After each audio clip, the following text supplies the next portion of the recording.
1980년 작은 영화관에 사람들이 모여 무언가를 본다. 그리고 소름 돋는 소리가 200명 넘는 사람들의 귀를 찔렀다. 그리고 바닥이 천천히 기울어진다. 사람들은 공포에 질렸지만 어떻게 해야 할지 갈피를 잡지 못한다. 그 이유는 이곳이 바다 한복판이었기 때문이다.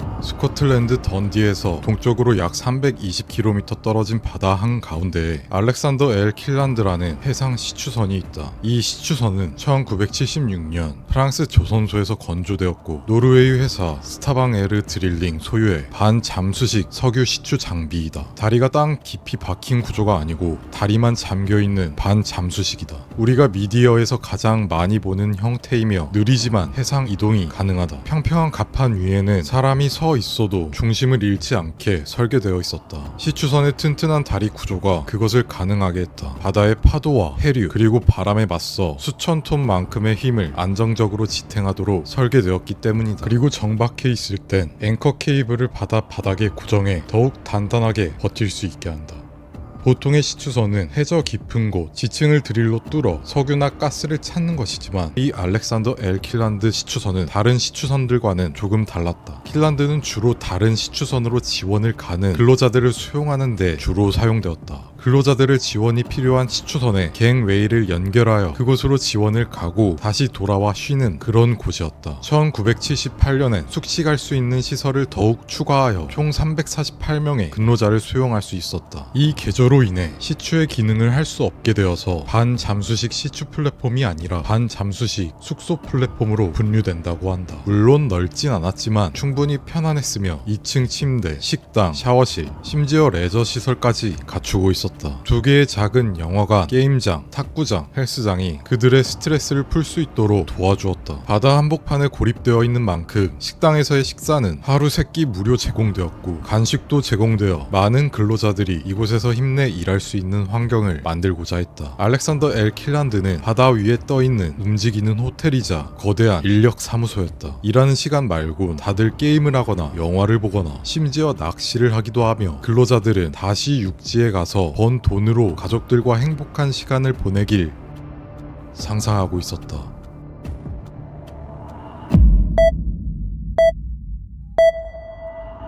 (1980년 3월) 알렉산더 킬란드는 북해의 에코피스트 유전에 지원을 시작했다. 이곳에 에다 271C 시추선이 정박해 있었고 시추선끼리 연결할 수 있는 갱웨이를 설치하여 킬란드의 많은 근로자들이 그 길을 통해 에다 시추선으로 들어가 일을 하고 그곳엔 숙박시설이 열악했기 때문에 다시 킬란드로 돌아와 쉬었다. 다음날도 반복하고 그렇게 거의 한 달째 3월 27일 이날 킬란드에 탑승한 인원은 212명이었는데 아침에 천둥 소리가 멀리서 들리던 낮부터는 날씨가 좋지 않았다. 저녁에는 더욱 악화되었다. 어느 정도였냐면 육지로 돌아갈 근로자들이 있어서 헬리콥터 이송이 예정되어 있었는데 날씨 때문에 헬기가 뜨지 못해 취소되었었다. 짙은 안개가 끼고 비가 내리고 있었으며 바람은 시속 74km, 사람이 제대로 서 있기 어려울 정도였고 파도는 최대 12m, 아파트 4층 높이였다. 이런 상황이 되자 안전을 위해 갱웨이를 철수하고 킬란드와 에다 시추선끼리의 간격을 떨어뜨렸다. 바람과 파도의 영향으로 시추선끼리 부딪히면 위험한 상황이 나올 수 있었기 때문이다. 그렇기 때문에 킬란드의 212명의 근로자들은 대부분 비번이었다. 식당 직원만이 밥을 하고 있었고 약 80명이 침대에서 휴식을 취하고 있었고 나머지 130명 정도가 식당이나 영화관에서 시간을 보내고 있었다. 이날은 고전 서부 영화가 상영될 예정이었다고 한다.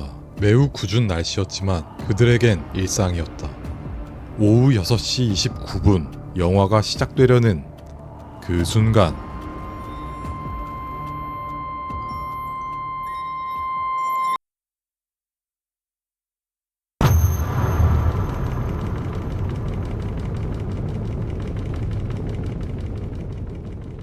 사실 킬란드의 근로자들은 항상 삐걱거리거나 하는 소리를 많이 들어서 익숙했지만 이런 소름 끼치는 소리는 처음 들었다. 크게 울부짖는 바람과 파도 소리를 뚫을 정도였다. 근로자들은 웅성댔다. 소리만 처음 들은 것이 아니다. 시추선도 이상했다. 가판이 그 소리와 함께 30도 정도 기울어지며 미세한 진동이 울렸다. 30도 경사는 스키장의 중급자 코스의 경사 정도이다. 가판 위에 물건, 장비, 사람이 굴러가고 있었다. 난데없이 기울어진 시추선에 영화를 보거나 식사를 하거나 쉬고 있던 많은 사람들은 당황했지만 더 기울어지지도 않고 어떤 상황인지도 몰랐으며 가장 중요한 승무원들의 긴급 대피 안내가 없었기 때문에 서로 쳐다보면서 그냥 갸우뚱거리고만 있었다. 또 사람들이 많이 모여있어 군중 심리 상황에 놓였기 때문에 사람들은 그 누구도 대피를 시도하지 않았다. 이 순간 분명히 목숨의 위협을 느낀 사람들도 있었겠지만 독단적으로 탈출을 판단하고 행동에 옮긴 것은 쉽지 않은 일이었다. 그렇게 길면 길고 짧으면 짧은 시간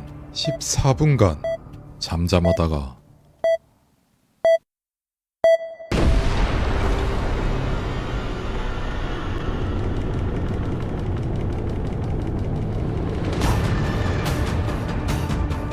6시 43분 킬란드를 지탱하던 5개의 다리 중 하나가 끊겨 나갔고 시추선은 30도를 넘어 더욱 기울어진다. 이제는 큰일이 났다는 것을 직감한 수많은 근로자들이 겁에 질려 대피를 시도했다. 하지만 이곳은 바다 한복판에 날씨도 안 좋았다. 근로자들은 구명조끼를 입고 비치되어 있던 구명 보트에 손을 뻗어댄다. 지옥 같은 상황에 이제서야 승무원들은 근처 대기 선박에 구조 요청을 하고 긴급 대피를 안내했다. 신발도 못 신고 방을 나온 사람들도 있었고 경사진 곳을 최대한 잡고 오르려는 사람도 있었다. 더 기울어지자 무거운 설비들도 미끄러져 내려와 사람을 막고 물로 빠지게 했다. 사람들은 구명조끼를 입었던 입지 않았던 살기 위해 바다에 뛰어들기도 했다. 주방에선 뜨거운 음식들이 바닥에 흐르고 사람 위에 끼얹어졌다. 방 안에는 침대 같은 구조물들이 움직여 문을 막아 창문을 깨고 나온 사람들도 있었다. 이제는 전기도 끊겼다. 모든 불빛이 사라졌고 200명의 겁에 질린 절규 소리만 바다 한복판에서 울려 퍼지고 있었다. 그야말로 아수라장이었다.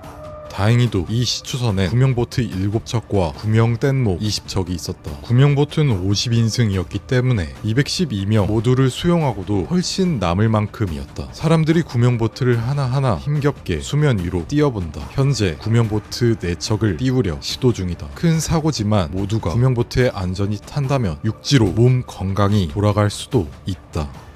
하지만 야속하게도 시추선은 기울어지는 것을 멈추지 않았고 거의 절벽에 가깝게 기울어지고 90도를 넘는 순간 가속을 받아 순식간에 완전히 전복되어 버리고 말았다.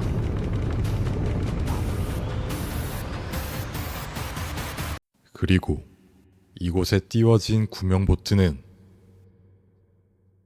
단 하나였다.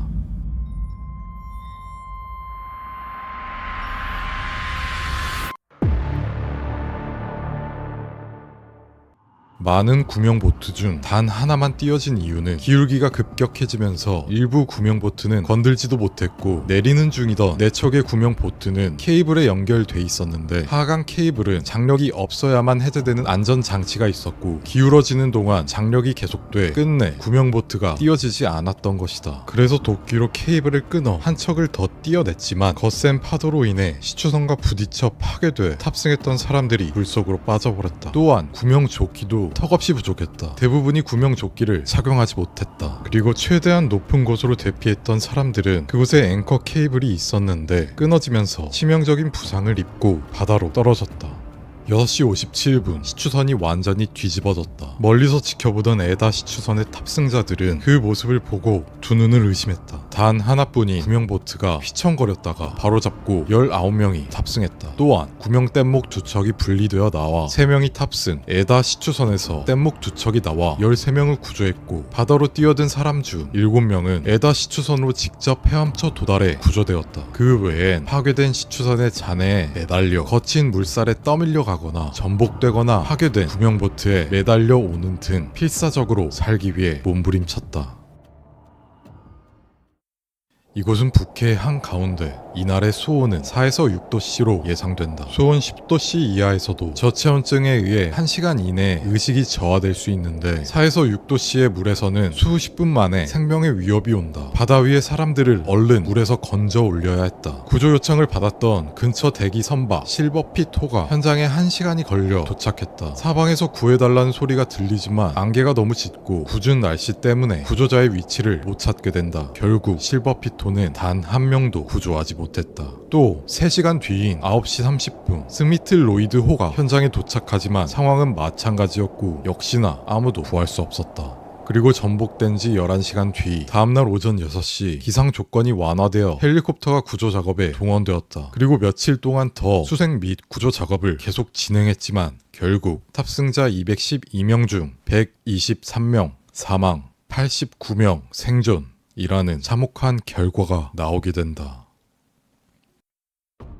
동고동락하던 근로자들은 많은 동료의 죽음으로 슬픔에 빠졌다. 생존자들은 기울어진 선체에서 그리고 바다에 빠져서 어떻게든 살려고 몸부림치던 동료의 모습을 그들은 잊지 못했다. 마지막 구명조끼를 받았던 생존자 안드레스 헬릭센은 이렇게 말했다. 제 뒤에 줄 서 구명조끼를 못 받은 남자가 있었습니다. 그 지옥 같은 상황에 그와 눈이 마주쳤는데 죄책감이 밀려왔습니다. 저희 아버지는 바다에서 일하다 돌아가셨습니다. 저는 그곳에서 죽음을 예감했는데 아이가 생각났습니다. 제 아이의 아버지도 바다에서 죽을 것이라는 게 너무나 슬펐지만 다행히도 살아 돌아와 아이를 볼 수 있어 감사할 뿐입니다.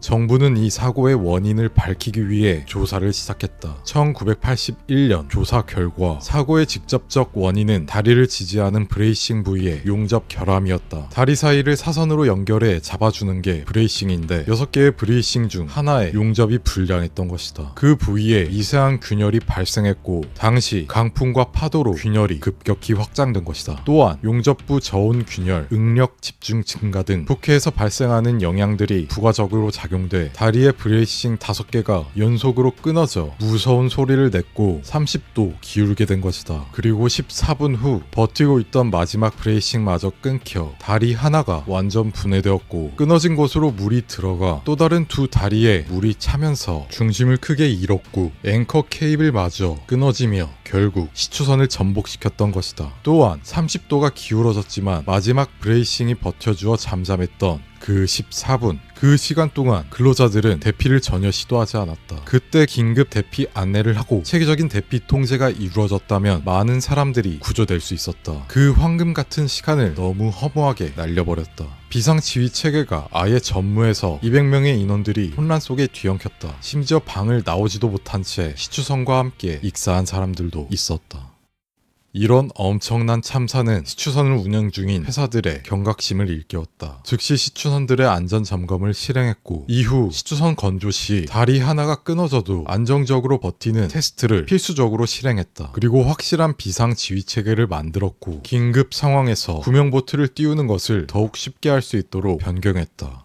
사고 3년 후 전복돼 가라앉은 알렉산더 L 킬란드를 인양에 성공했고 아직도 시신조차 발견 못한 실종자들을 찾아봤지만 없었고 결국 이 사고의 사망자 중 30명은 시신 없이 장례를 치렀다. 그리고 6년 뒤 1986년 노르웨이 스타방에르 근처에 피해자들을 기리는 추모비가 세워졌다. 끊어진 사슬 모양의 추모비에 그들의 이름이 새겨졌다.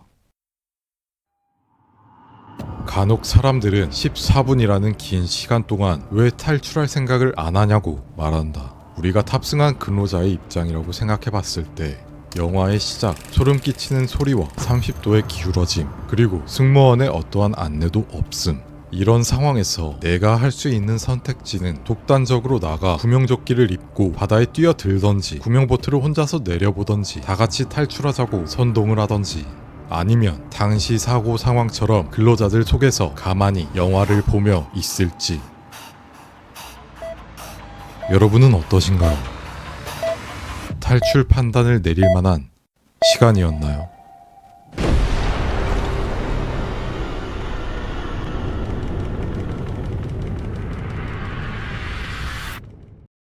이야기는 아직 끝나지 않았습니다.